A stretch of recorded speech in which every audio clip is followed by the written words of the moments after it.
नमस्कार दोस्तों, मैं हूँ आरती प्रजापति यूट्यूब चैनल पर आप सभी का हार्दिक स्वागत करती हूँ। दोस्तों, आज के इस वीडियो में हम बात करने वाले हैं यूजीसी नेट पेपर 2 साइकोलॉजी के बारे में। ओके, आप सभी को पता होगा कि हम साइकोलॉजी में यूनिट 3 अभी करवा रहे हैं। ओके, और उसमें भी उसका नाम है साइकोलॉजिकल टेस्टिंग। उसमें हमने आगे बहुत सारे वीडियोस बना लिए हैं, तो अगर आपने वो सारे वीडियोस नहीं देखे तो पहले उस वीडियो को देखना, ताकि यहाँ पर ये वीडियो को समझने में आपको दिक्कत ना हो। ओके, तो चलिए आज हम बात करने वाले हैं आइटम एनालिसिस में आइटम डिस्क्रिमिनेशन के बारे में। ओके, और वो भी आपका पावर टेस्ट के बारे में। तो देखिए, पिछली वीडियो में हमने क्या देखा था, आइटम डिफिकल्टी के बारे में देखा था, है ना। जो भी आइटम एनालिसिस होते हैं तो उसके 4 पर्पस होते हैं, उसके बारे में हमने बात की थी। तो पहला पर्पस क्या होता है कि जो आइटम डिफिकल्टी होता है उसका लेवल चेक करना। ओके, उसके बाद आइटम डिस्क्रिमिनेशन का जो लेवल होता है तो उसकी पावर को हम चेक करते हैं। ओके, और उसके बाद हमने ये भी बताया था कि हमारे डिस्ट्रैक्टर कैसे होने चाहिए। ओके, और फिर फाइनली हम क्या करते हैं कि सारी बातें जानकर हम एक फाइनली टेस्ट में हमारा आइटम रखते हैं। ओके, तो आइटम एनालिसिस में हर एक आइटम का एनालिसिस होगा। ओके, जितने भी आप अपने टेस्ट के अंदर जितने भी आइटम्स रखते हैं तो हर एक आइटम का यहाँ पर एनालिसिस होता है। ओके, तो चलिए बात करते हैं आज आइटम डिस्क्रिमिनेशन की। ओके, सबसे पहले वीडियो को लाइक कर दीजिए, अपने दोस्तों को शेयर करना ना भूले। ओके, क्योंकि बहुत सारे बच्चे ऐसे होते हैं जिनके पास कोई भी मटेरियल्स नहीं होता है, तो ऐसे बच्चों के लिए ये वीडियो काफ़ी यूज़फुल रहेगा। ओके, और इस चैनल को अगर आपने अभी तक सब्सक्राइब नहीं किया तो सब्सक्राइब कर लीजिए,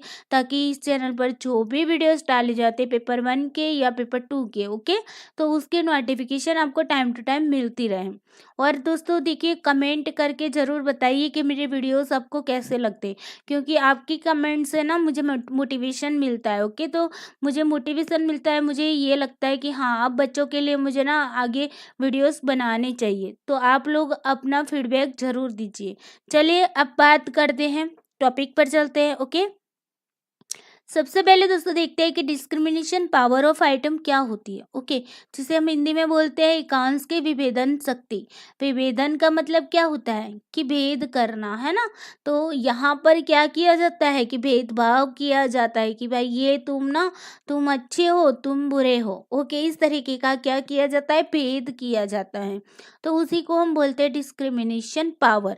चलिए अब साइकोलॉजिकल वे में समझते हैं कि डिस्क्रिमिनेशन पावर क्या है। ओके, तो देखिए, डिस्क्रिमिनेशन पावर से तात्पर्य उस क्षमता से होता है जिसमें एकांश किसी परीक्षण पर, ओके, किसी भी टेस्ट पर, एकांश का मतलब होता है आइटम। ओके, आगे भी मैंने बताया था आपको, एकांश को हम वस्तु भी बोलते हैं, मद भी बोलते हैं। ओके, और आइटम भी बोलते हैं। तो यहाँ पर क्या बात की जा रही है कि एक ऐसा पावर होता है जिसमें क्या होता है कि एकांश जो होता है, हमारा आइटम होता है ना, वो किसी टेस्ट पर उच्च उपलब्धि का मतलब क्या होगा, जिन्होंने हायर स्कोर प्राप्त किया। ओके, तो उसे हम कहेंगे उच्च उपलब्धि।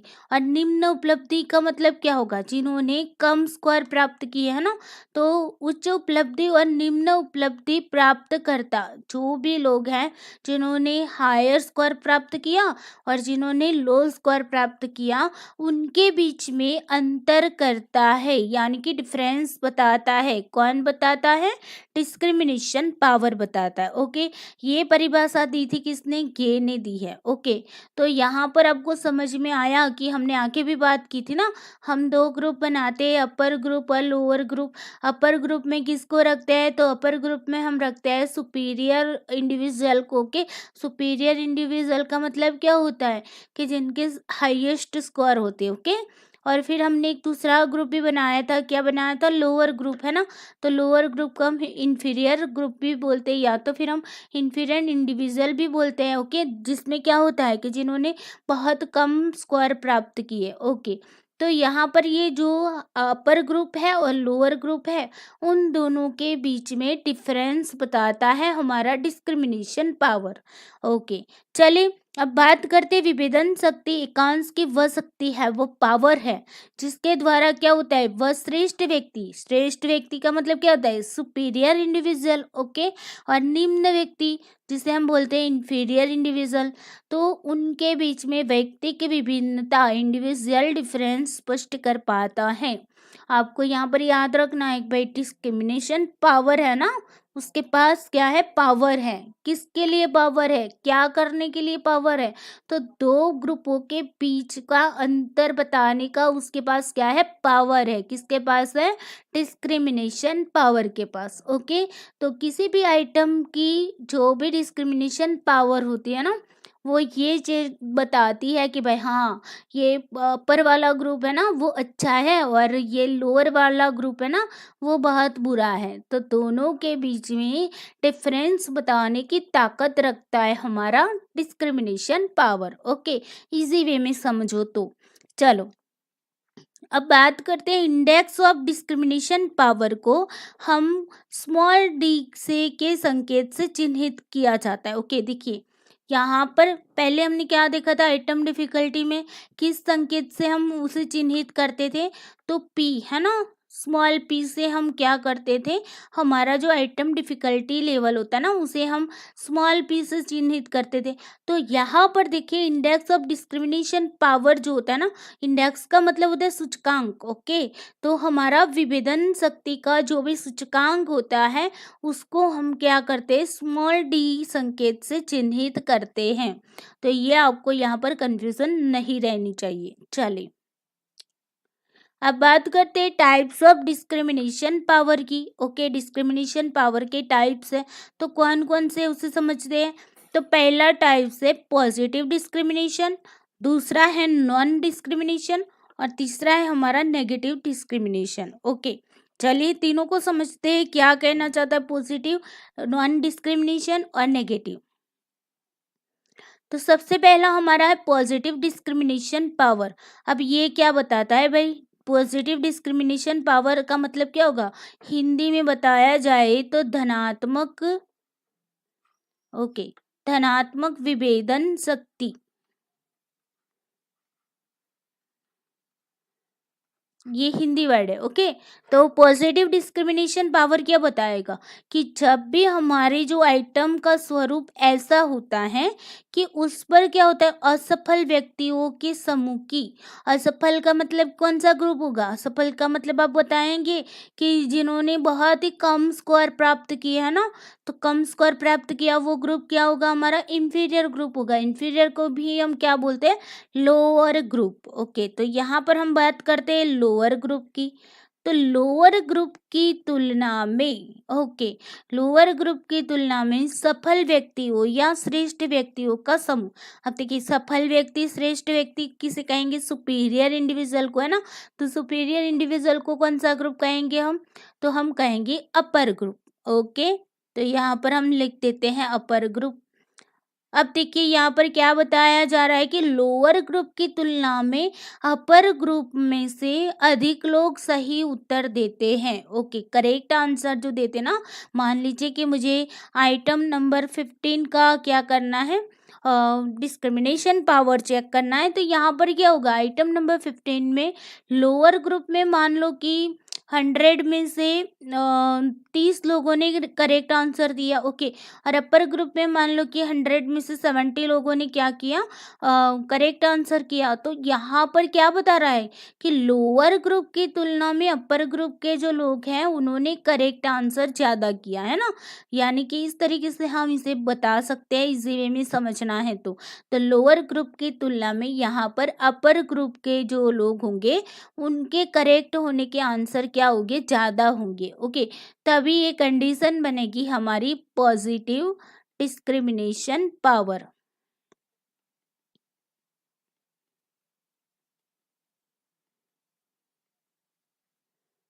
ओके। पॉजिटिव डिस्क्रिमिनेशन पावर कहा जाता है, और उसी को हम बोलते हैं धनात्मक विभेदन शक्ति, ओके।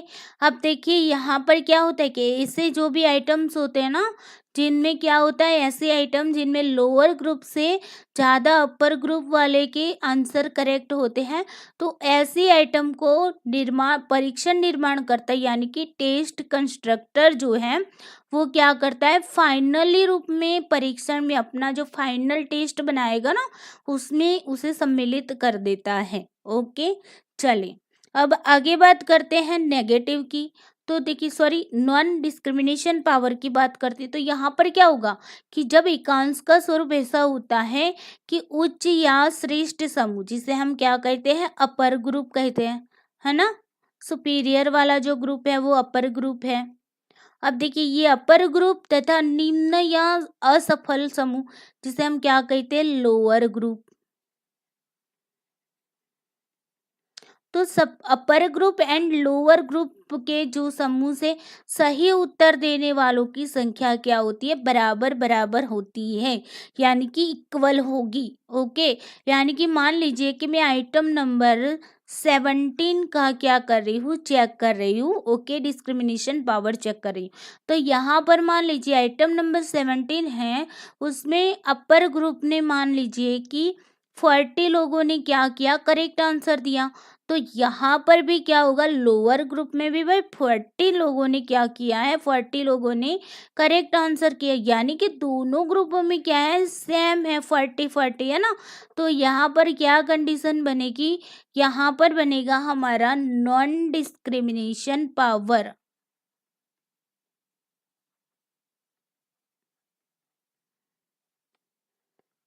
ओके। तो यहाँ पर क्या होगी, दोनों ग्रुपों में संख्या जो होगी ना करेक्ट आंसर की, वो सेम होगी, बराबर बराबर होगी। तो उसी को हम अविभेदन शक्ति भी बोलते हैं। अविभेदन का मतलब है कि दोनों के बीच में कोई विभेदन ही नहीं है, भेद ही नहीं हो रहा है ना। अपर में जितने हैं उतने ही लोअर में है, तो दोनों के बीच में कोई भेद तो हुआ नहीं ना भाई। तो हमें तो ऐसे आइटम चाहिए जो क्या करती हो, अपर ग्रुप और लोअर ग्रुप में भेद करती हो। ओके, और वो भी कैसा भेद, जो वास्तविक भेद दिख रहा है ना, वो ही होना चाहिए, यानी कि अपर ग्रुप में हाईएस्ट स्कोर वाले लोग होते हैं, तो वहाँ पर हाईएस्ट स्कोर ही होना चाहिए। और लोअर ग्रुप में कम स्कोर वाले बच्चे होते हैं, तो वहाँ पर क्या होनी चाहिए, कम स्कोर ही होनी चाहिए। ओके, इस तरीके का वो क्या करनी चाहिए, विभेदन करनी चाहिए। लेकिन यहाँ पर तो विभेदन हो ही नहीं रहा है ना। तो यहाँ पर ऐसे एकांशों को भी परीक्षण निर्माण करता, जिसे हम बोलते हैं टेस्ट कंस्ट्रक्टर, वो क्या मानेगा कि ये आइटम जो है ना वो अर्थहीन है और उद्देश्य सिद्ध नहीं करती है। ओके, तो ऐसे आइटम को हम क्या करते हैं, उसे हटा देते हैं। अगर हमें लगता है कि अगर ऐसे आइटम में हमें कुछ मॉडिफिकेशन कर सकते हैं, तो मॉडिफाई करके उसे रख सकते हैं। ओके, अदरवाइज क्या है कि अगर आप उसमें मॉडिफिकेशन नहीं कर पाते हैं, तो आपको क्या करना पड़ेगा, उस आइटम को निकाल देना पड़ेगा अपने टेस्ट से। ओके, चलिए नेक्स्ट देखते हैं। नेक्स्ट है नेगेटिव डिस्क्रिमिनेशन पावर। अब देखिए, नेगेटिव डिस्क्रिमिनेशन पावर में क्या होगा कि यहाँ पर जब एकांश का स्वरूप इस होता है, ऐसे होता है। ओके, इस तरह से होता है, इस तरह से होता है कि उस पर सफल व्यक्तियों के समूह या श्रेष्ठ व्यक्तियों के समूह की तुलना में। ओके, तो यहाँ पर श्रेष्ठ व्यक्ति का समूह कौन सा होगा, अपर ग्रुप होगा, है ना। तो यहाँ पर अपर ग्रुप की तुलना में असफल व्यक्तियों या निम्न व्यक्तियों के समूह से अधिक लोग करेक्ट आंसर देते हैं, यानी कि अपर ग्रुप की तुलना में लोअर ग्रुप वाले जो है ना, वो क्या करते हैं, वो ज़्यादा करेक्ट आंसर देते हैं। ओके, इसका मतलब क्या हुआ कि देखिए, लोअर ग्रुप में तो कम मार्क्स होने चाहिए, है ना। अभी मैं आइटम नंबर मान लीजिए 30 लेती हूँ। ओके, आइटम नंबर मैंने 30 लिया, तो 30 में क्या हुआ कि लोअर ग्रुप वाले जो होते हैं ना, वो लोअर ग्रुप वाले मान लीजिए कि यहाँ पर करेक्ट आंसर करने वाले लोग 80 लोग मिल गए, और यहाँ पर अपर ग्रुप में मान लीजिए कि 50 लोग मिल रहे हैं। तो इसका मतलब क्या है कि लोअर ग्रुप में तो कम होने चाहिए ना आंसर देने वाले, है ना, क्योंकि उनका तो वैसे भी स्कोर कम बन रहा है। तो ऐसा कैसे बन सकता है कि आइटम नंबर 30 का आंसर अपर ग्रुप वाले नहीं दे पा रहे और लोअर ग्रुप वाले दे रहे हैं ना। जो लोग हाईएस्ट स्कोर वाले हैं बहुत अच्छे से उनको आता है, फिर भी वो लोग अगर उस आइटम का करेक्ट आंसर नहीं कर पाए हैं, तो लोअर ग्रुप वाले कैसे कर पाए? या तो उन्होंने तुक्का लगाया है ना, यानी कि गेसिंग वर्क किया है, या तो फिर कुछ भी किया जिसकी वजह से क्या हुआ, उनके स्कोर बढ़ गए, है ना। तो यहाँ पर ये जो कंडीशन बनती है जहाँ पर अपर ग्रुप से ज़्यादा लोअर ग्रुप के जो भी स्कोर बनेंगे, वो करेक्ट आंसर देने वाले लोग ज़्यादा बनेंगे। ओके, तो इस कंडीशन में हमारा क्या बनेगा? नेगेटिव डिस्क्रिमिनेशन बनेगा। ओके।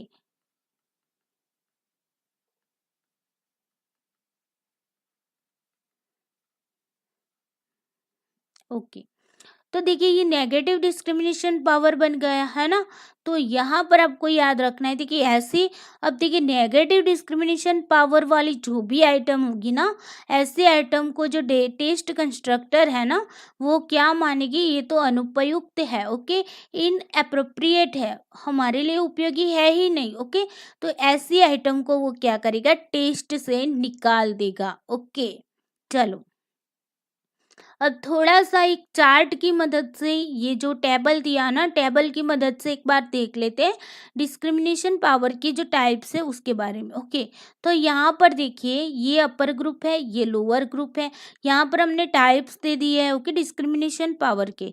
तो देखिए जब भी अपर ग्रुप में अगर करेक्ट आंसर करने वाले लोगों की संख्या मोर है यानी कि अधिक है, और लोअर ग्रुप में करेक्ट आंसर करने वाले लोगों की संख्या अपर ग्रुप की तुलना में कम है, तब जाकर हमारा बनता है पॉजिटिव डिस्क्रिमिनेशन पावर। ओके, उसके बाद देखिए यहाँ पर अगर अपर ग्रुप में जो भी करेक्ट आंसर देने वाले की संख्या इक्वल है किसकी तुलना में? लोअर ग्रुप, और दोनों में ओके दोनों में क्या है? सेम है, ओके समान है दोनों में, तो तब जाकर हमारा कौन सा टाइप बनेगा? नॉन डिस्क्रिमिनेशन पावर बनेगा। ओके, अब देखिए अपर ग्रुप में अगर करेक्ट आंसर करने वाले लोगों की संख्या कम है और लोअर ग्रुप में करेक्ट आंसर देने वालों की संख्या ज़्यादा है, ओके, किसकी तुलना में? अपर ग्रुप की तुलना में, तो हमारा क्या बनेगा? नेगेटिव डिस्क्रिमिनेशन पावर बनेगा। अब देखिए पॉजिटिव डिस्क्रिमिनेशन पावर को तो हमें रखना ही है, क्यों? क्योंकि ये सीधी करता है कि अपर ग्रुप में हाईएस्ट स्कोर वाले लोग हैं, तो उनके करेक्ट आंसर कितने, उनके करेक्ट होने की, आंसर करेक्ट होने की संभावना भी ज़्यादा होगी, है ना, तो वहाँ पर लोग ज़्यादा करेक्ट आंसर करेंगे। तो ये तो सही बात है। लोअर ग्रुप में क्या होता है कि कम स्कोर प्राप्त करने वाले लोग होंगे, है ना, तो यहाँ पर करेक्ट आंसर करने वाले लोग भी कम होंगे, तो ये भी सही है। तो यहाँ पर हम जो भी टेस्ट में हमारी आइटम रखते हैं, वो क्या रखते हैं? पॉजिटिव डिस्क्रिमिनेशन पावर वाली आइटम को रखते हैं। अब देखिए यहाँ पर ना इक्वल इक्वल आया है ना, तो अगर इसमें अगर आप मॉडिफिकेशन कर पाते हो, मॉडिफाई करके उसे क्या करोगे? अब अपने टेस्ट में ले लोगे। अगर नहीं हो पाता है ओके, तो हम उसे क्या करेंगे? टेस्ट से निकाल देंगे। यानी कि यहाँ पर नॉन डिस्क्रिमिनेशन पावर में दो चीज़ें आपको याद रखनी, या तो आप उसे मॉडिफाई करके अपने टेस्ट में रख सकते हो, या तो फिर आपको उसे निकाल देना होगा। ओके, अब देखिए यहाँ पर क्या है कि नेगेटिव डिस्क्रिमिनेशन पावर में क्या होगा भाई, कि यहाँ पर तो अपर ग्रुप में कम स्कोर वाले लोग हैं ओके, और यहाँ पर लोअर ग्रुप में क्या है? ज़्यादा करेक्ट आंसर वाले लोग हैं, तो ऐसे आइटम को हम बिल्कुल भी नहीं रखेंगे। ओके, उसे तो हम क्या करेंगे? डायरेक्टली अपने टेस्ट से निकाल ही देंगे। तो ये बात आपको यहाँ पर टेबल में याद रखनी है। ओके, चलो अब आगे बात करते हैं कि डिस्क्रिमिनेशन पावर का जो इंडेक्स होता है उसे ढूंढने के लिए कुछ मेथड्स हैं, तो उन मेथड्स को देखते हैं। तो देखिए जो भी इंडेक्स ऑफ डिस्क्रिमिनेशन पावर को हमें फाइंडिंग करना है, तो उसके लिए दो मेथड्स है ओके। एक तो आपकी है जो प्रोपोर्शन या परसेंटेज के रूप में हम क्या करते हैं उसे देखते हैं ओके। तो एक ये है और दूसरी है हमारी सहसंबंधात्मक विधि, जिसे हम बोलते हैं कोरिलेशनल टेक्निक्स। ओके, तो कोरिलेशन निकाल कर भी हम क्या कर सकते हैं, इंडेक्स ऑफ डिस्क्रिमिनेशन पावर देख सकते हैं। ओके, चलिए अभी देखिए ये जो प्रोपोर्शन एंड या तो फिर आप परसेंटेजेस भी बोल सकते हो कि, तो प्रोपोर्शंस और परसेंटेजेस के बेस पर जो हम बनाते हैं। ओके, तो उसके बेस पर यहाँ पर दो मेथड, एक आपकी है गिलफर्ड मेथड और दूसरी है मार्शल एंड हेल्स मेथड। ओके, तो दोनों के बारे में देख लेते हैं चलिए, और यहाँ पर कोरिलेशन वाली भी देखेंगे। सबसे पहले देखते हैं कि यहाँ पर क्या किया जाता है, दो अनुपात या प्रतिशतों के बीच अंतर की जो सार्थकता हमें उसकी जांच विधि है उसमें क्या किया जाता है। ओके, तो उसमें देखते हैं, तो इस विधि द्वारा एकांश की विभेदन शक्ति यानी कि आइटम डिस्क्रिमिनेशन पावर जो है उसे ज्ञात करने के लिए परीक्षण पर आए कुल प्राप्तांक, टोटल स्कोर्स जो होते हैं ना, टेस्ट पर जो टोटल स्कोर आएंगे उसके आधार पर व्यक्तियों या उत्तरदाता के दो समूह तैयार कर लिए जाएंगे। ओके, मान लीजिए कि ये हमारा क्या है, ये हमारा टेस्ट है और टेस्ट पर मान लीजिए कि टोटल स्कोर हमारा जो भी आता है। ओके, ये हमारा टोटल स्कोर जो आएगा उसको हम क्या करेंगे, टोटल स्कोर्स को हम क्या करेंगे, उसको यहाँ पर दो समूहों में बांट लेंगे। ओके, और कैसे बांटना है, तो देखिए ऐसे समूह सभी उत्तरदाताओं को दो बराबर बराबर भागों के अनुपात में बांटकर तैयार कर लिए जाते हैं। तो यहाँ पर देखिए दो समूह बनाएंगे हमारे, जो मान लीजिए कि कोई ए नाम का व्यक्ति है। ओके, तो यहाँ पर उसके क्या करेंगे हम, उसके जो टोटल स्कोर आएंगे, मान लीजिए कि उसका टोटल स्कोर आया 80 100 में से। ओके, तो उसको भी हम क्या करेंगे, दो भागों में बांट देंगे, यानी कि यहाँ पर 40 यहाँ पर 40। ओके, इस तरीके से हम क्या करेंगे, दो भागों में उसे बराबर बराबर बांट देंगे। अब देखिए इसके लिए कैली ने सुझाव दिया कि उत्तरदाताओं या व्यक्तियों की कुल संख्या कितनी होनी चाहिए, तो 370 होनी चाहिए। अब देखिए यहाँ पर क्या बताया जा रहा है कि हम पहले क्या करते थे, तो आपने देखा होगा हमने अपर ग्रुप लोअर ग्रुप बनाया ना, तो वहाँ पर क्या बताया जाता था कि आपके पास जो भी जो जितने भी, मान लीजिए आपने 100 लोगों पर टेस्ट दिया, तो उनको आप क्या करेंगे, दो भागों में बांट देंगे, है ना। उनके जो भी स्कोर आएंगे, यानी कि मान लीजिए कि हाईएस्ट स्कोर वाले 50% लोग होंगे और लोएस्ट स्कोर वाले क्या होंगे, 50% लोग होंगे, है ना। तो यहाँ पर उनके जो भी टोटल स्कोर आते हैं उसके बेस पर हम क्या करेंगे, उनको दो भागों में हमने बांट दिया। ओके, अभी हम इसे क्या करेंगे, तो यहाँ पर कैली ने जो था ना, कैली ने बताया कि भाई देखिए हमें जब भी ऐसे उत्तरदाताओं या व्यक्तियों की कुल संख्या, देखिए इस तरीके से हम व्यक्तियों को दो भागों में बांटते हैं। ओके, उनके जो स्क्वायर्स के बेस पर, तो यहाँ पर हमें टोटल संख्या जो होती है ना वो 370 लेनी चाहिए। ये बात बताई केली ने, क्या बताया, 370 लोगों को हमें लेना चाहिए।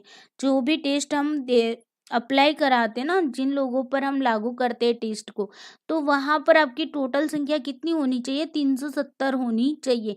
ये बात बताई कैली ने, ताकि इसका ऊपरी 27% में 100 व्यक्ति आ सके और निचले 27% में क्या हो सके, 100 व्यक्ति हो जाए। ओके, क्योंकि यहाँ पर इतने 370 क्यों बताया, कि ताकि आपको ना जब कैलकुलेशन करनी होगी तो वहाँ पर आपको कोई दिक्कत ना हो। ओके, इसीलिए उन्होंने बताया कि 370 लोगों को आपको लेना चाहिए और उसमें भी आपके जो भी स्कोर होंगे उस स्कोर को आपको क्या करना है, हाईएस्ट से लोअर की और उसे लगा देना है और उसमें से आपको क्या करना है, 27% को ले लेना। अब देखिए 370 का 27% कितना होता है, तो 100 होता है। ओके, और 100 हम क्या करेंगे, अपर ग्रुप में रखेंगे और 100 हम क्या करेंगे, लोअर ग्रुप में रख देंगे। इस तरीके से हम क्या करेंगे, दो ग्रुपों में उसे बांट देंगे। चलिए अब देखिए यहाँ पर मेथड की बात करते हो कि तब तक तो हमने तो दो ग्रुप बना लिया, अपर ग्रुप लोअर ग्रुप, है ना। इस तरीके से हमने तो केली ने जो सुझाव दिया था उसके बेस पर हमने दो ग्रुप में उसे डिवाइड कर दिया, अपर ग्रुप और लोअर ग्रुप। अब देखिए गिलफोर्ड जो है उन्होंने काइवर परीक्षण, ओके, काई स्क्वायर टेस्ट के सहारे एकांश की विभेदन शक्ति यानी कि जो आइटम है उसका डिस्क्रिमिनेशन पावर ज्ञात करने का भी सुझाव दिया है। देखिए गिलफोर्ड ने सुझाव दिया कि भाई हाँ, काइवर परीक्षण के द्वारा भी हम क्या कर सकते हैं, डिस्क्रिमिनेशन पावर ज्ञात कर सकते हैं।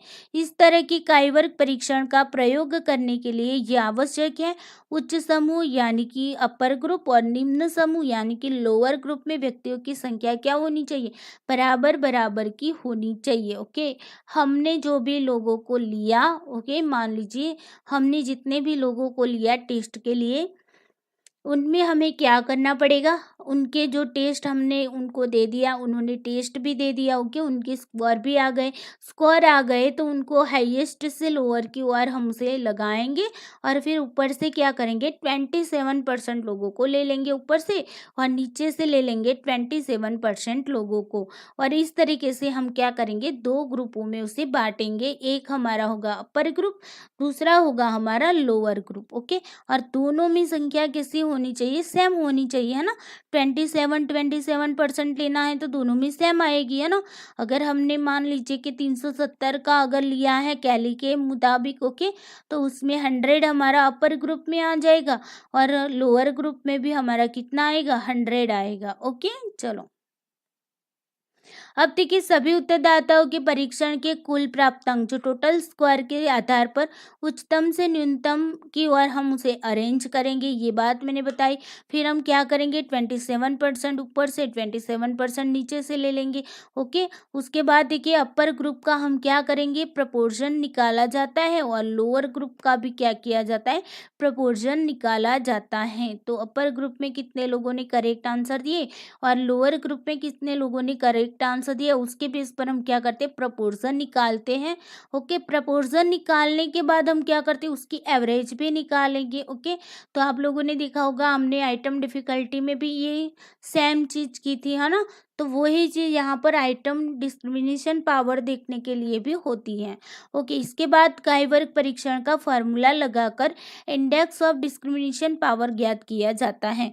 तो यहाँ तक तो आप लोगों को पता है, एवरेज तक तो कैसे निकाला जाता है ना।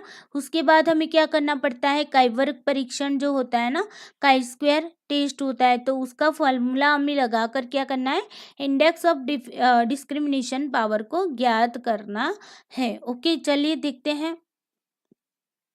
तो ये है हमारा क्या है, इंडेक्स, ये हमारा काइवर्ग जो है उसका ये फॉर्मूला है।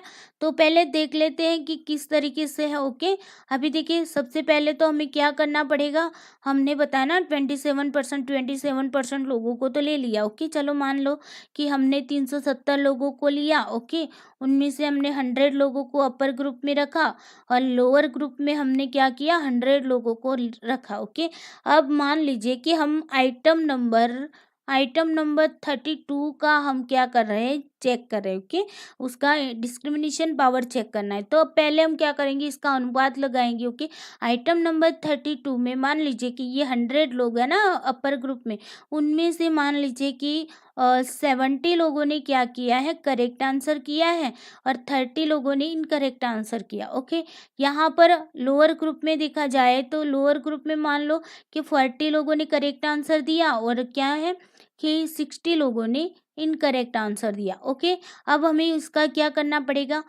उसका हम पहले क्या करेंगे, प्रोपोर्शन निकालेंगे यानी कि अनुपात लगाएंगे दोनों का अलग अलग से। ओके, तो यहाँ पर अनुपात क्या आएगा, तो हमने बताया था ना कि R divided by N. R क्या है, करेक्ट आंसर कितने हुए, 70 हुए, है ना।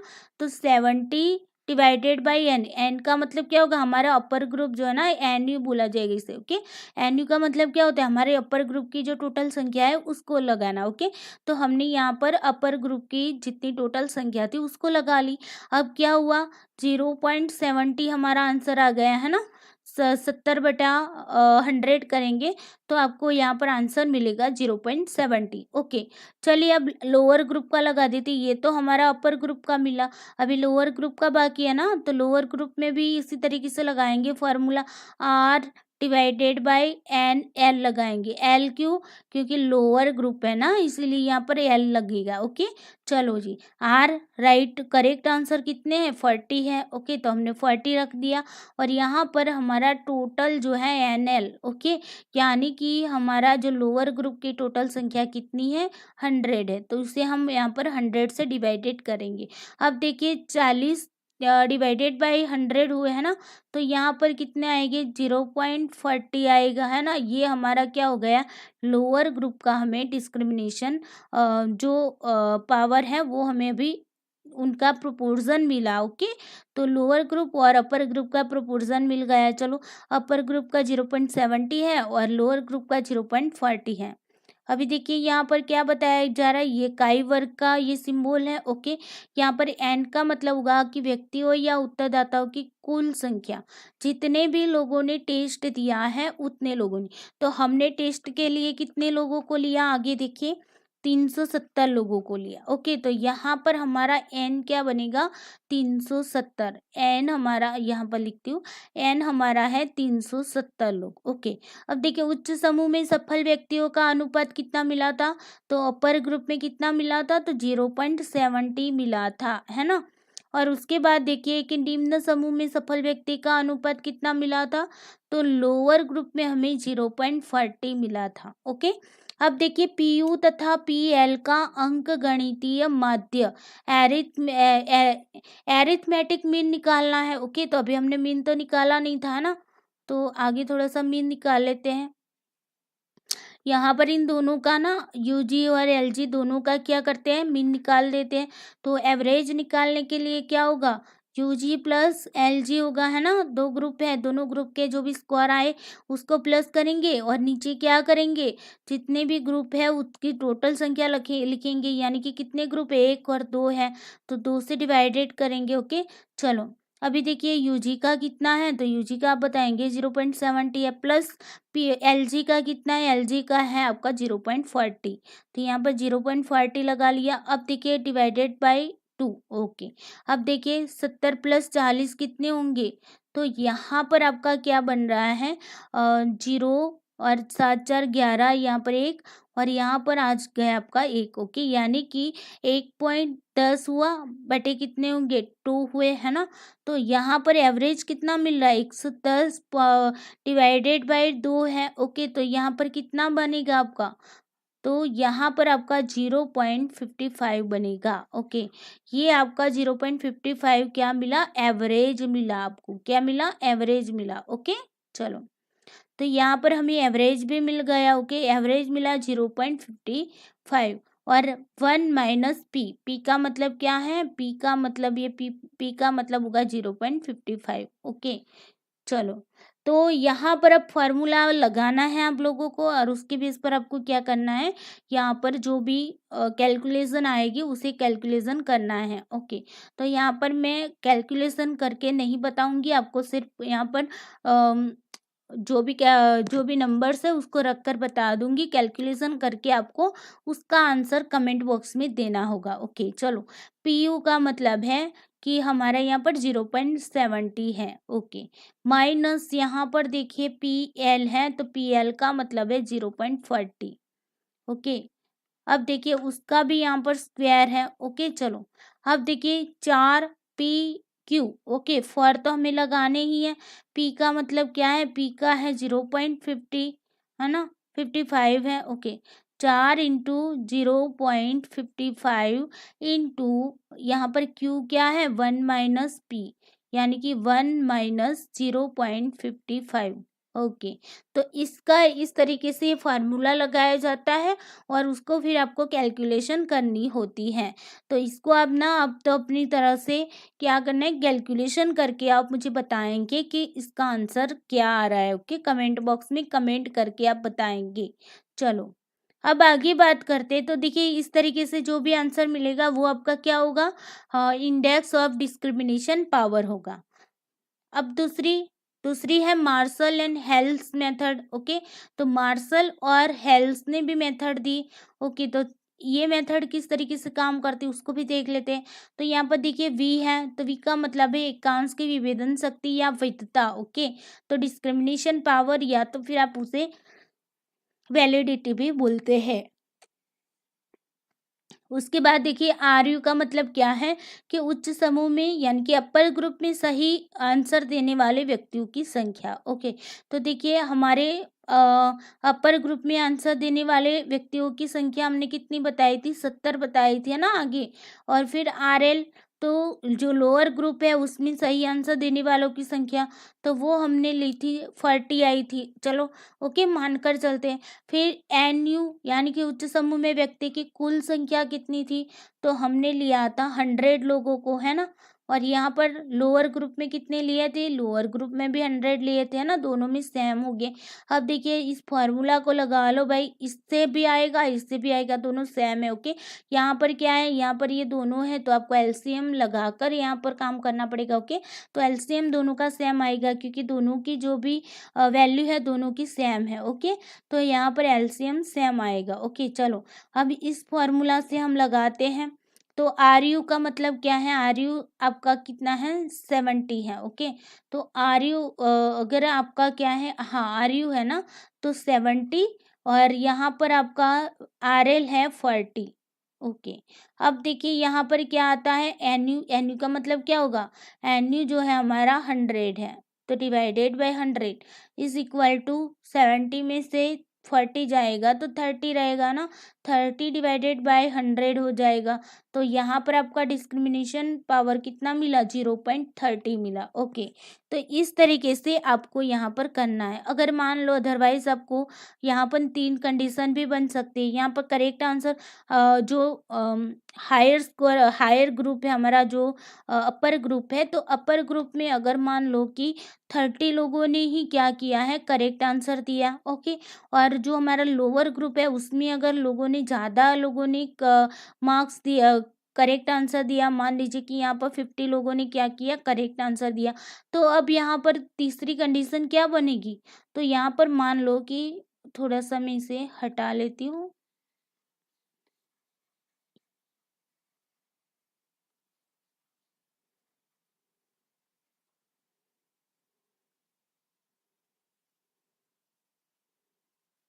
ओके, चलो यहाँ पर समझते हैं। ओके, चलिए पहले हमने देखा था कि हमारा आर यू जो था वो हमने कितना लिया था, 70 था। ओके, माइनस आर एल हमारा कितना था, 40 था, है ना, आगे हमने बात की ना, उसकी बेस पर बात कर रही हूँ। और एन यू तो हमारा 100 है ना, हमने 100 लिया था। देखिए यहाँ पर फिर से कंफ्यूज ना हो जाना कि मैम कहाँ से कर रही है। ओके, तो यहाँ पर देखिए, यहाँ पर हमने लिया था ना 370 लोगों को हमने लिया था टेस्ट के लिए, है ना, और उसमें से मान लीजिए कि 70 करेक्ट आंसर हुए, और यहाँ पर लोअर ग्रुप में 40 करेक्ट आंसर हुए। ओके, तो इसके बेस पर हम समझते हैं पहले। तो चलिए यहाँ पर हमारा क्या बन रहा है, तो यहाँ पर देखिए 30 डिवाइडेड बाय 100, है ना, तो यहाँ पर आपका आंसर मिल रहा है 0.30।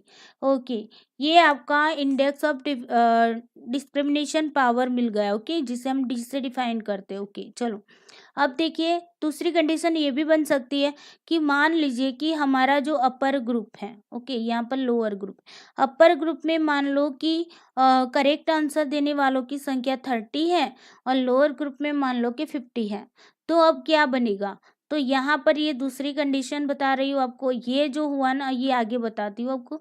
देखिए हमारा आर यू क्या है, तो आर यू है हमारा 30।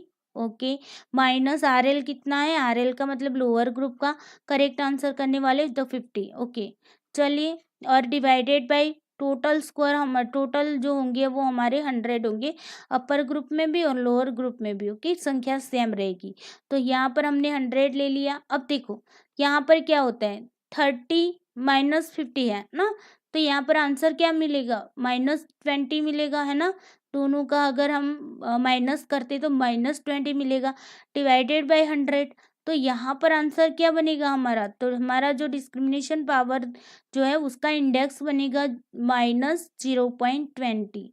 ओके, चलो यहाँ पर समझिएगा, यहाँ पर -0.20 है। ओके, चलो अब एक तीसरी कंडीशन ले लेते हैं कि यहाँ पर मान लीजिए कि अपर ग्रुप है उसमें भी 50 लोगों ने दिया, लोअर ग्रुप है उसमें भी 50 लोगों ने दिया। ओके, सेम, और दोनों ग्रुपों में क्या है, 100 लोग हैं। ओके, चलो तो लगाते हैं। RU हमारा 50 मिल गया, माइनस RL भी हमारा 50 मिल गया, टोटल हमारे 100 लोग हैं। ओके, तो देखिए यहाँ पर क्या बन रहा है, 50 माइनस 50 यानी कि कितने होंगे, 0 होंगे, है ना, 0 डिवाइडेड बाय 100। तो यहाँ पर क्या होगा, हमारा जो D है, ओके, वो D क्या बनेगा, 0, 0 ऊपर आया हमारा और नीचे 100 है। ओके, तो यहाँ पर हमारा आंसर क्या बन सकता है, तो यहाँ पर हमारा आंसर बन सकता है 0 आएगा, है ना।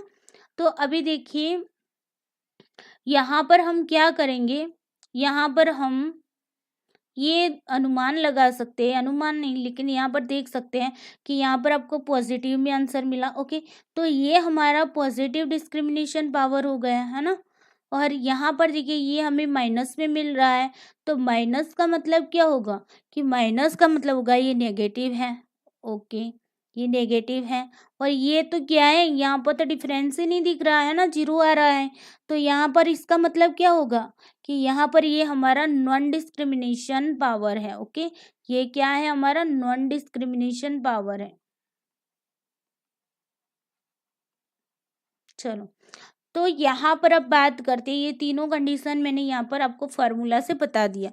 अब देखिए, शोध मनोवैज्ञानिकों एवं शिक्षा शास्त्रियों का मत है कि 0 टू माइनस 0.30 तक विभेदन शक्ति वाले एकांशों को परीक्षण में बिल्कुल ही सम्मिलित नहीं करना चाहिए। ओके, 0 टू माइनस 0.30 तक की जो भी हमें वैल्यू मिलती है, तो उनको हमें बिल्कुल भी यहाँ पर नहीं लेना है। ओके, हमारे टेस्ट में बिल्कुल भी नहीं लेना है। अगर देखिए 0 टू 0.30 तक अगर आपको डिस्क्रिमिनेशन पावर वाले आइटम्स में विभेदन शक्ति कम होती है, इसलिए इसे संशोधित करने की श्रेणी में रखना चाहिए। अगर हमारी जो वैल्यू है वो 0.30 तक की मिलती है, तो उसे हमें क्या करनी चाहिए, उस आइटम को हमें क्या करनी चाहिए, मॉडिफिकेशन करनी चाहिए, मॉडिफाई करनी चाहिए। जैसे कि यहाँ पर देखिए 0.30 मिल रहा है ना, तो उसे हम क्या करेंगे, उसे हम मॉडिफाई करेंगे। अब देखिए यहाँ पर -20 आया है ना, तो यहाँ पर 0 टू माइनस 0.30 तक के अंदर आ जाएगा, तो इसे तो हम बिल्कुल भी नहीं लेंगे। ओके, इसे हम रिजेक्ट कर देंगे।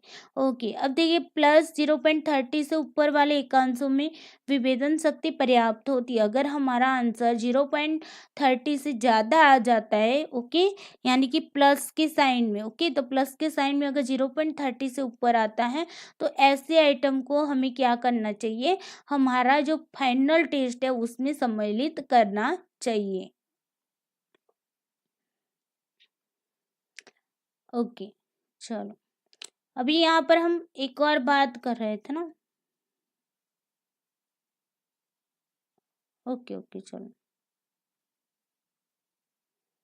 अच्छा, यहाँ पर देखिए कि यदि काय वर्ग सार्थक आता है, जो काय वर्ग परीक्षण के आधार पर हमें अगर वो हमारा सार्थक आता है, ओके, तो हम क्या करते हैं, एकांश को धनात्मक विभेदन शक्ति यानी कि डिस्क्रिमिनेशन पावर से पूर्ण माना जाता है।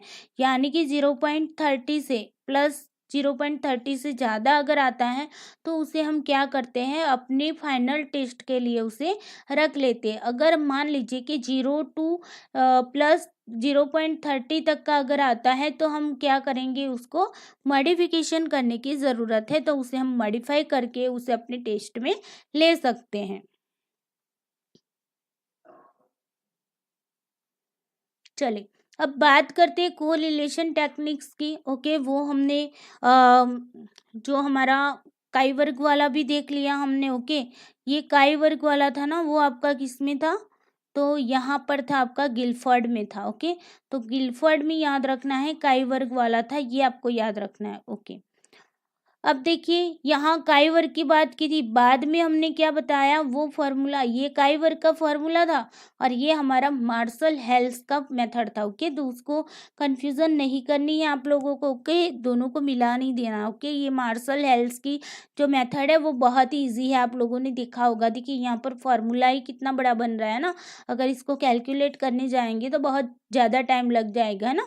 तो यहाँ पर देखिए कि इसकी तुलना में मार्शल हेल्स की जो मेथड है वो बहुत ही ईजी है। देखिए यहाँ पर हमने ईजी वे से सारी कैलकुलेशन फटाफट से भी कर ली है ना, तीनों की कर दी, तीनों की तीनों जो पॉजिटिव नेगेटिव नॉन डिस्क्रिमिनेशन बता रहा है, तीनों की हमने क्या कर दिया, फटाफट से यहाँ पर कैलकुलेशन कर दी। ओके, तो इस तरीके से आपको याद रखना है कि जो गिलफर्ड की मेथड थी वो काई स्क्वायर के द्वारा होती है। ओके, और मार्शल हेल्स की वो जो है वो अलग से है, ये आपको याद रखना है। ओके, एग्जाम में यहाँ पर कंफ्यूजन नहीं करनी है।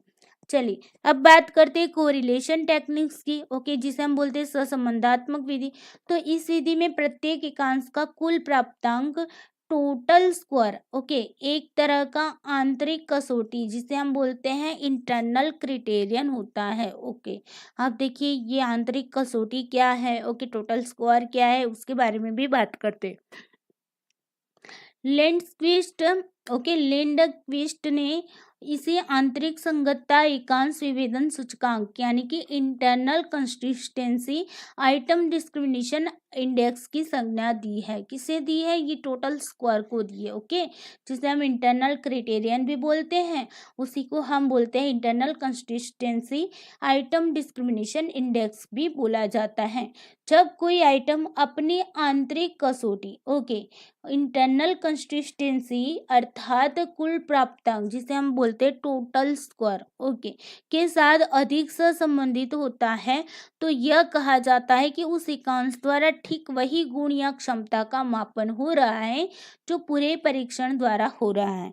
देखिए यहाँ पर क्या बात होती है कि यहाँ पर ये देखा जाता है कि मान लीजिए कि कोई एक व्यक्ति है। ओके, मान लीजिए कि व्यक्ति ए है। ओके, तो उसके जो भी टोटल स्क्वायर आएंगे ना, उसके जो टोटल स्क्वायर आएंगे, उसके टोटल स्क्वायर के साथ उसने जो भी आइटम्स जितने भी, जैसे कि 1 2 3 4 जितनी भी आइटम उसने दी होगी, तो यहाँ पर उसके टोटल स्क्वायर के साथ उसकी जो भी आइटम सही हुई होगी ना, तो उनको टोटल स्क्वायर के साथ क्या किया जाता है, उसका कोरिलेशन देखा जाता है कि भाई आइटम नंबर 1 है तो उसका उसके टोटल स्क्वायर के साथ कितना कोरिलेशन है। ओके, यानी कि जितना कोरिलेशन उसमें ज़्यादा देखने को मिलेगा, उसका मतलब होगा कि हाँ भाई, ये जो आइटम है ना जिसका वो मापन करना चाहती है उसी का वो क्या करती है, मापन करती है। ओके, तो ये यहाँ पर देखा जाता है, उसी को हम बोलते हैं इंटरनल कंसिस्टेंसी,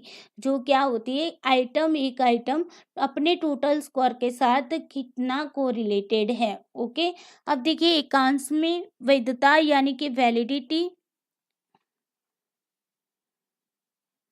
ओके, एकांश में वैधता यानी वैलिडिटी यानी विभेदन क्षमता जिसे हम बोलते हैं डिस्क्रिमिनेशन पावर है। ओके, अगर देखिए हमारी जो आइटम है उसमें अगर उसमें वैलिडिटी है तो उसका मतलब है कि उसमें डिस्क्रिमिनेशन पावर है। ओके, वो वहाँ पर हमें विभेद कर सकती है कि हाँ भाई यहाँ पर इतने स्क्वायर इसके बन रहे हैं, और जो भी यहाँ पर ये भी देखने को मिलेगा कि भाई हाँ जो आइटम है ना वो जिसका मापन करना चाहती है, जिसका मेजर करना चाहती है, उसी का वो मेजर कर रही है। ओके, तो इस तरह के सहसंबंध को हम एकांशयोग सहसंबंध यानी कि उसे हम क्या बोलते हैं, आइटम टोटल कोरिलेशन भी बोलते हैं। तो यहाँ पर आपको याद रखना है कि अगर आपको इंटरनल कंसिस्टेंसी की बात की जाए, आइटम टोटल कोरिलेशन की बात की जाए, ओके, या फिर आपको यहाँ पर internal consistency item discrimination index की बात की जाए, इंटरनल क्राइटेरियन की बात की जाए, तो सभी क्या है, सेम है। ओके,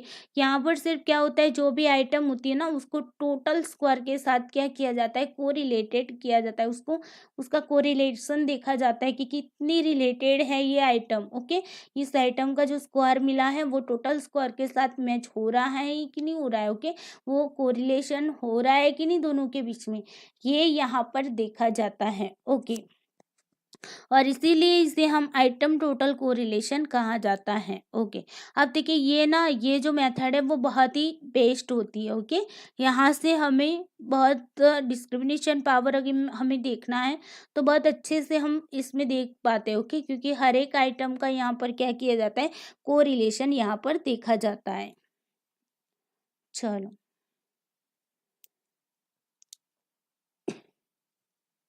उसके बाद देखिए कोरिलेशन जो मेथड है उसके बारे में बात करते हैं। तो कौन कौन सी कोरिलेशन मेथड जो होती है जिसके द्वारा हम क्या करते हैं, डिस्क्रिमिनेशन पावर ज्ञात कर पाते हैं। ओके, तो एक तो आपकी है प्रोडक्ट मोमेंट, और जिसे हम बोलते हैं पीएम मेथड। ओके, जिसे हिंदी में बोलते हैं गुणन आगुण विधि। ओके, अब देखिए उसके बाद बाइसीरियल। ओके, द्विपंक्तिक उसे बोला जाता है, द्विपंक्तिकार। ओके, बाइसीरियल आर जिसे बोला जाता है, पॉइंट बाय सीरियल आर बोला जाता है जिसे हम अंक पंक्तिकार बोलते हैं।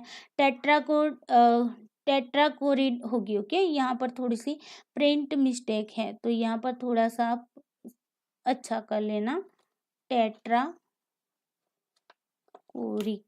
Okay, tetrachoric. ओके,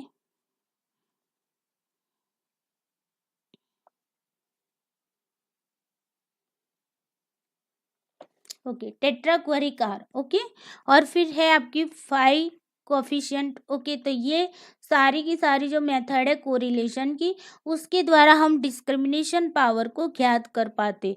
अब देखिए यहाँ पर जो प्रोडक्ट मूवमेंट होती है ना, जिसे हम गुणन आगुण विधि भी बोलते हैं, तो प्रोडक्ट मूवमेंट जो होगी वो आपके मल्टीपल चॉइस क्वेश्चन अगर आपके आइटम में रखे हैं तो उसमें यूज होगी प्रोडक्ट मूवमेंट। ओके, बाइसीरियल आर और पॉइंट बाइसीरियल आर। ओके, बाइसीरियल और पॉइंट बाइसीरियल आर, तो दोनों की दोनों जो होगी वो आपकी डाइकोटोमस आइटम में रखी जाएगी। डाइकोटोमस आइटम में क्या होगा कि दो ऑप्शन होंगे, यस या नो, है ना, यस या नो, या फिर आपके होंगे कि true false. Okay, true false, ऐसे दो ऑप्शन ही होंगे। ओके, तो ऐसे में आपकी हो जाएगी डाइकोटोमस आइटम। अब देखिए टेट्राकोरिक जो है, टेट्राकोरिक और फाइव कोफिशिएंट है, ये दोनों की दोनों आपकी किस में आएगी, डाइकोमाइज्ड टोटल स्क्वायर। ओके, तो यहाँ पर डाइकोमाइज्ड टोटल स्क्वायर में क्या होगा कि आप क्या मान लीजिए कोई एक व्यक्ति है ए। ओके, उसकी ये टेस्ट है, तो उसके जो टेस्ट में मान लीजिए कि 100 क्वेश्चन है, तो उनको क्या किया जाएगा, उसको दो भागों में बांट दिया जाएगा, ओड नंबर और even number. Okay, odd number even number ऐसे 1 3 5 7, फिर यहाँ पर 2 4 6 8, इस तरीके से आइटम को, जो आइटम का नंबर है उसको इस तरीके से रखा जाएगा, और यहाँ पर एक भाग होगा, ये दूसरा समूह होगा। ओके, अब इस समूह के जो टोटल स्कोर होंगे उसे यहाँ पर रखेंगे, और इस जो ये भी जो आइटम है यहाँ पर भी 50 आइटम आएगी और यहाँ पर भी 50 आइटम आएगी। ओके, दो भागों में इसे डिवाइड कर देंगे ओड नंबर इवन नंबर के द्वारा। ओके, और उसका जो टोटल स्क्वायर बन रहा है, ये पहला मान लीजिए ये जो ओड नंबर है उसका टोटल स्क्वायर, इवन नंबर है उसका टोटल स्क्वायर, दोनों का टोटल स्क्वायर देखकर हम उसका कोरिलेशन देखते हैं। ओके, तो ये हो गई हमारी डाइकोमाइज टोटल स्क्वायर्स। ओके, तो यहाँ पर ये आपको याद रखना है। तो यहाँ पर इस तरीके से अगर ऐसे डाइकोटोमाइज जो है टोटल स्क्वायर्स, उसमें आपकी टेट्राक्वारिक और फाइव कोएफिशिएंट दोनों लगती हैं। ओके, तो ये आपको याद रखनी कौन सी मेथड किस में यूज होती है। उसके बाद देखिए इन सहसंबंध विधियों द्वारा विभेदन शक्ति यानी कि डिस्क्रिमिनेशन पावर ज्ञात करने में हमारा समय और श्रम दोनों काफी अधिक लगते हैं। यहाँ पर ना समय और श्रम दोनों ही अधिक लगते हैं, तो इसीलिए फ्लैनेगन जो है उन्होंने क्या किया, एक सुगम उपाय बता दिया भाई। फ्लैनेगन जो है उन्होंने एक उपाय बता दिया। उन्होंने क्या किया, एक अभेक आलेख, जिसे हम अभेक आलेख बोलते, ग्राफ बोलते ना, उसका निर्माण उन्होंने कर दिया। ओके, और यदि हमारे अपर ग्रुप में टोटल संख्या 100 है और लोअर ग्रुप में अगर हमारी टोटल संख्या 100 है, और इन दोनों समूह में सही उत्तर देने वाले व्यक्तियों का प्रोपोर्शन हमें अगर मालूम है, ओके, उनका अनुपात अगर हमें मालूम है, तो बिना डिटेल कैलकुलेशन किए हुए ही हम क्या कर सकते हैं, बाई सीरियल आर भी ढूंढ सकते हैं, पॉइंट बाई सीरियल आर भी ज्ञात कर पाते हैं, और टेट्राक्वारिक आर भी ज्ञात कर पाते हैं, और फाई कोएफिशिएंट भी ज्ञात कर पाते हैं। तो ये भी आपको याद रखना है। ये अब एक जो ग्राफ है ना, उसकी हेल्प से biserial r, point biserial r, tetrachoric r और फाई कोएफिशिएंट, ये चारों हम ज्ञात कर पाते हैं। लेकिन उसके लिए क्या शर्त है, अपर ग्रुप और लोअर ग्रुप दोनों में 100 लोग होने चाहिए टोटल। ओके, और उनका क्या प्रोपोर्शन हमें पता होना चाहिए, यानी कि उनका अनुपात हमें पता होना चाहिए। ओके, चलिए, तो यहाँ पर देखिए, अगर मान लीजिए कि हमारा अपर ग्रुप है, ओके, और ये हमारा लोअर ग्रुप है। अगर हमारा अपर ग्रुप का प्रोपोर्शन हमें पता है कि 0.70 आया था, ओके, लोअर ग्रुप का अगर प्रोपोर्शन हमें पता है कि 0.40 आया है ना, तो इस तरीके से अगर हमें पता होता है तो उसके बेस पर हम क्या कर पाते हैं कि इसे यहाँ पर देख पाते हैं, ओके, कि किस तरीके से इसे देखा जाता है। चलिए मान लेते हैं अभी ऐसा मान लेते हैं कि हमारा जो अपर ग्रुप है ना, उसका प्रोपोर्शन हमें मिल गया। चलिए मानिए कि सही उत्तर देने वालों का जो अनुपात था वो 0.80 आ गया। ओके, और यहाँ पर हमारा लोअर ग्रुप में जो उत्तर देने वाले लोग थे ना, तो वो क्या होंगे, 20 है। ओके, करेक्ट आंसर देने वाले। तो अभी हम क्या करेंगे, इनका अगर हमें यहाँ पर पॉइंट बाय सीरियल आर का यहाँ पर अब एक ग्राफ है। ओके, तो अब एक ग्राफ पॉइंट बाय सीरियल का है, तो उसको देख लेते हैं।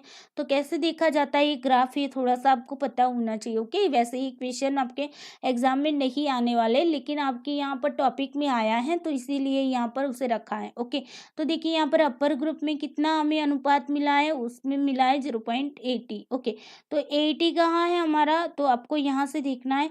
तो ये हमारा 80 वाला एरिया है। ओके, ये, और फिर हमारा लोअर ग्रुप में कितना है, 20 है। ओके, तो ये हमारा क्या है, 20 है। ओके, अब आपको देखना कैसे है यहाँ पर कि यहाँ पर कितना होगा। तो देखिए यहाँ से यहाँ ये जो आपको रेखा खींची हुई दिख रही ना, तो उसको आपको देखना है, और उसके ऊपर जो यहाँ पर नंबर लिखा हुआ है ना, वही नंबर आपका क्या हो जाएगा, पॉइंट बाई सीरियल आर हो जाएगा। ओके, तो यहाँ पर अगर हमारा 0.80 अगर हमारा क्या मिला है, हमारा प्रोपोर्शन है, और यहाँ पर लोअर ग्रुप का अगर 0.20 है, तो हम इसे ऐसे देख लेंगे, और यहाँ पर हमारा पॉइंट बाई सीरियल आ गया क्या, यानी कि R इज इक्वल टू 70 आ गया। ओके, तो इस तरीके से हम क्या कर सकते हैं, यहाँ पर जो भी हमारा R होता है ना, उसे देखेंगे। अब देखिए इसको भी हमें अनुपात में लगाना होगा, तो R इज इक्वल टू 0.70, ये हमारा टोटल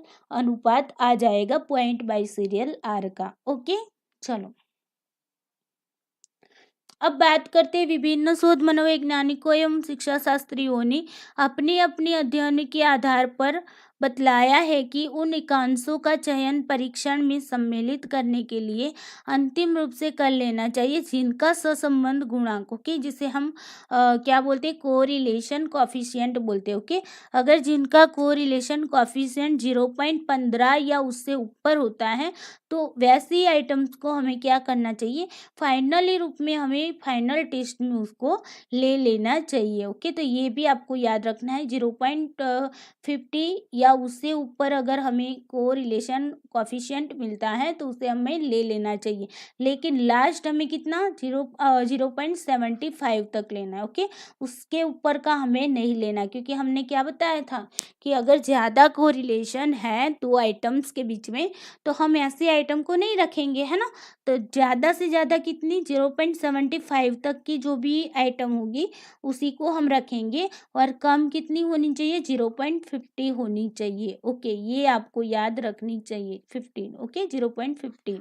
तो यहाँ ये दो आपको यहाँ पर वैल्यू याद रखनी है कि कम कितनी होनी चाहिए, 0.15 होनी चाहिए, और ज़्यादा 0.75 होनी चाहिए। अब इसमें कम या सभी ऋणात्मक सहसंबंध, जितने भी नेगेटिव कोरिलेशन प्राप्त होते हैं ना, जिसको हम माइनस में रखते हैं ना, तो अगर आपको नेगेटिव कोरिलेशन प्राप्त होते हैं, तो वैसे एकांशों को हमें क्या कर देना चाहिए, रद्द कर देना चाहिए, यानी कि अपने परीक्षण से उसे हटा देना चाहिए। ओके, चलिए चलिए यहाँ पर थोड़ी सी वैल्यू दी हुई है, उस वैल्यू को समझते हैं पहले। ओके, तो देखिए यहाँ पर क्या बता रहा है कि अगर हमारे पास 0.40 से ज़्यादा वैल्यू वाला अगर वैल्यू मिलती है 0.40 से ज़्यादा, ओके, तो ऐसी आइटम को बोलेंगे हाई डिस्क्रिमिनेशन। ओके, और इसमें क्या करेंगे, क्वेश्चन इज रिटर्न। ओके, तो यहाँ पर हम क्या करेंगे, क्वेश्चन को रख सकेंगे। ओके, चलिए यहाँ पर 0.20 से लेकर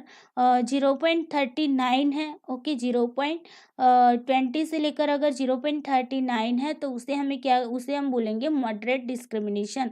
तो यहाँ पर क्या करेंगे, क्वेश्चन को चेक करेंगे, यानी कि आइटम को चेक करेंगे और उसे रिवाइज करेंगे।